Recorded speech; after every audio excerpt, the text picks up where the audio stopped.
अंकित तिवारी।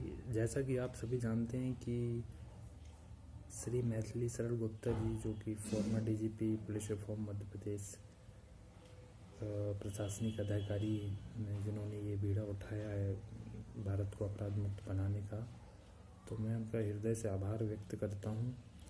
और मैं आप सभी से ये सब बोलना चाहता हूँ कि बहुत कम लोग ऐसे होते हैं जो प्रशासनिक अधिकारी होते हैं जो ऐसी पहल को लेकर आते हैं, जैसे अपराध मुक्त भारत। तो एक अच्छे समाज का विकास तभी हो सकता है जब वो अपराध मुक्त हो, और अपराध मुक्त के लिए ज़रूरी है कि हमारे पुलिस प्रशासन में रिफॉर्म बहुत आवश्यकता है।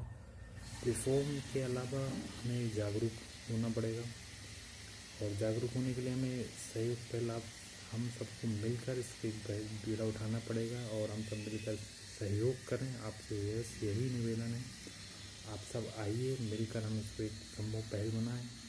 क्योंकि हमारे पास बहुत अच्छे प्रशासनिक अधिकारी हैं, और तो हम सबको खासकर मोस्टली मैं निवेदन करूँगा कि इसमें युवा वर्ग जो जितना भी है वो जुड़े।